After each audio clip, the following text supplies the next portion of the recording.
좋은 영화는 답이 아닌 질문을 던진다고 하죠. 그런데 주인공 리는 저널리스트의 역할을 질문하게 만드는 것이라고 합니다. 11호는 전쟁 영화에서 낭만을 배제하고 저널리즘의 시선으로 표현하고 싶었다고 하는데요. 그래서인지 이 영화는 관객이 질문하게 만든다고 느꼈습니다. 여러분은 어떤 질문이 떠올랐나요? 기자 리와 조엘은 대통령이 죽기 전 마지막 인터뷰를 따내기 위해 워싱턴을 향합니다. 그런데 이렇게 위험한 여정에서 얻어낸 한마디는 찌질하게 그지없는 한심한 말이었죠. 과연 그럴 의미가 있는 여정이었을까요? 이 질문에 대한 대답은 영화의 구성에서 찾을 수 있었습니다. 11호는 뉴욕에서 워싱턴 DC로 일반적인 로드무비의 형태를 한 작품이죠.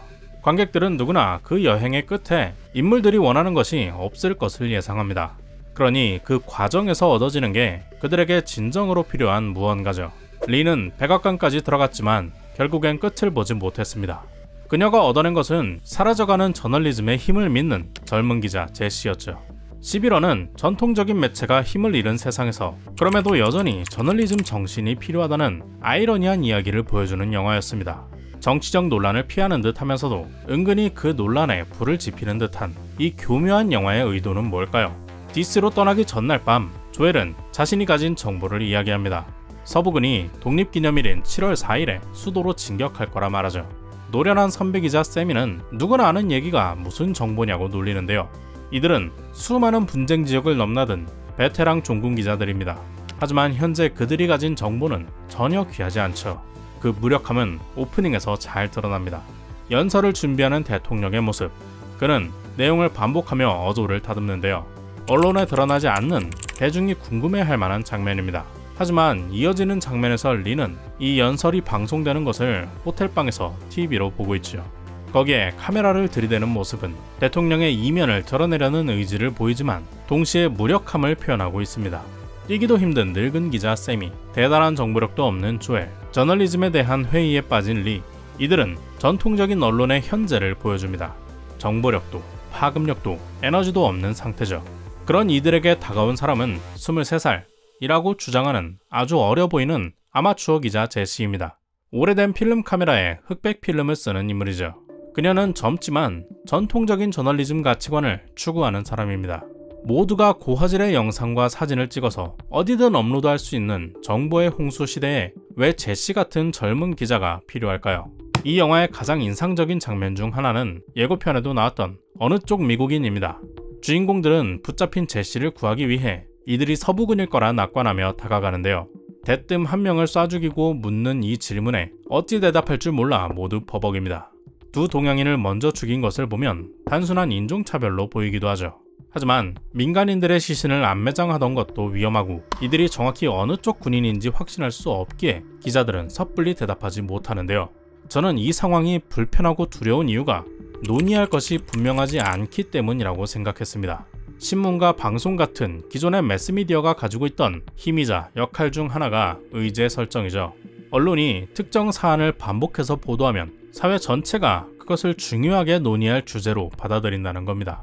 하지만 인터넷에 다양한 매체가 등장하고 전통적인 미디어들이 힘을 잃자 사회 전체가 공동의 의제를 가지는 것이 어려워졌죠. 모두 각자 관심 있는 것에 대해서만 말하기에 구성원 전체의 의견이 반영된 논의가 이루어지기 힘듭니다. 예를 들면 다같이 점심을 먹어야 하는데 누군가는 몇 시에 먹을지를 따지고 누군가는 뭘 먹을지 또 어디로 가서 먹을지 가격대는 어떻게 할지 등등 각자의 관심만 떠들면 점심은 먹을 수 없겠죠.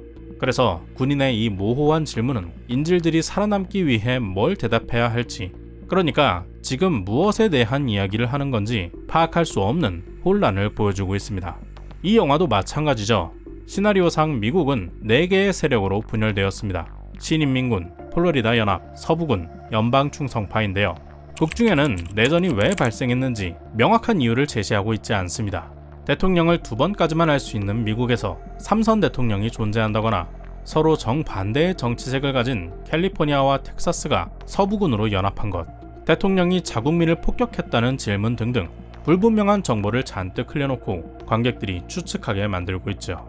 그래서 일부 미국 관객들은 정치적 논란을 피하려다가 메시지 전달에 실패했다는 평가도 합니다. 하지만 저는 이 혼란 자체가 메시지라고 느꼈는데요. 홍콩 출신인 보하이는 질문받기도 전에 죽은 친구의 모습을 보며 자신의 최후를 예상하고 있죠.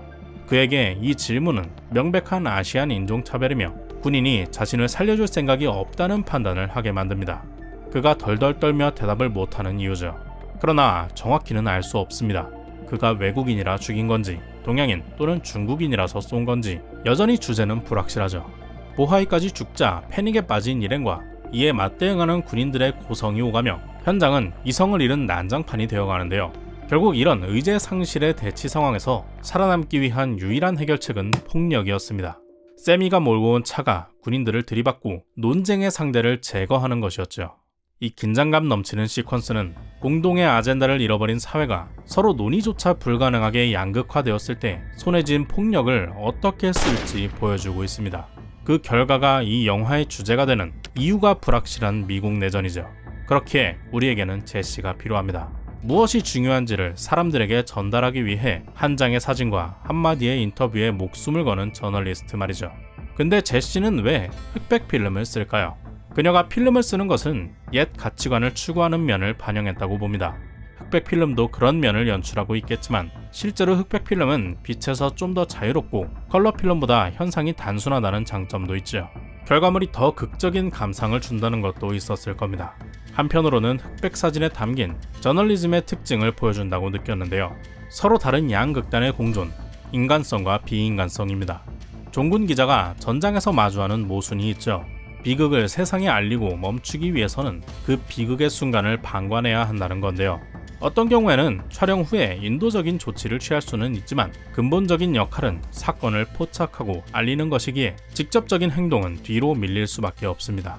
분쟁에 관여하지 않아야 취재의 안전이 보장된다는 점도 있죠. 인간성과 비인간성이 공존하게 되는데요. 리와 제시가 처음 만났을 때 폭발이 발생합니다. 리는 사람들이 죽은 곳에 가까이 다가가 사진을 찍고 제시는 뒤로 떨어져 그런 리의 모습을 찍죠. 그녀가 아직은 기자가 아닌 기자를 선망하는 인물에 머무르고 있음을 보여줍니다. 그러나 엔딩의 백악관에 이르자 저널리즘의 회의를 느낀 리는 소극적이고 제시가 앞으로 나서 사진을 찍고 있죠. 예전에 리였다면 제시가 죽는 장면을 찍었을 겁니다. 하지만 그녀는 제시를 살리려 뛰어들었죠. 리는 오랫동안 해외의 전쟁을 취재하며 자신의 나라에 경고를 보내고 있다고 생각했습니다. 하지만 결국 비극이 일어나고야 말았죠. 그녀는 언론과 미디어가 변해버린 세상에서 자신이 믿던 저널리즘의 무력함을 세미의 죽음과 일련의 사건에서 통감합니다. 때문에 리는 어린 기자의 죽음을 찍는 것보다 그녀를 살리는 것이 더 의미 있다고 느꼈을 테죠. 자신이 잃어버린 가치를 아직 믿고 있는 미래의 저널리스트를 직접 구해내는 선택을 합니다. 제시는 그런 리를 두고 대통령을 향해 나아갑니다. 멈춰서는 안 된다는 걸 깨달은 거죠. 그리고 중요한 사살 장면, 제시의 뷰파인더를 묘사한 흑백 슬로우 모션에서 그녀는 총을 쏘는 것을 기다리다 카메라를 돌아보는 군인들의 얼굴을 찍습니다. 이 역사적인 장면에서 가장 중요한 지점을 저널리스트가 생각하고 결정한 순간이죠. 제시가 판단한 중요한 순간은 어떤 의미를 담고 있었을까요? 정치적 양극화가 심해지는 것의 문제는 사회가 대립한다는 것이 전부가 아니죠. 양극단에 몰린 사람들이 서로를 대화조차 불가능한 이상한 사람으로 여기는 것이 가장 위험한 현상이라고 생각합니다.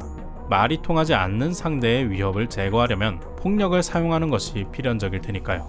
이후 제시가 리와 똑같이 신문사의 사진기자가 될 것이라 생각하지는 않습니다. 시대에 맞는 매체와 기술을 사용하게 되겠죠. 그녀가 가진 진정으로 중요한 가치는 양측의 공격이 날아오는 중립지대에 서서 모두에게 중요한 공통의 질문을 이끌어내는 것이라 생각한 저는 영상입니다. 여러분의 질문은 뭔가요? 댓글로 남겨주세요. 구독과 좋아요는 큰 힘이 됩니다. 오늘도 긴 영상 시청해주신 여러분 고맙습니다.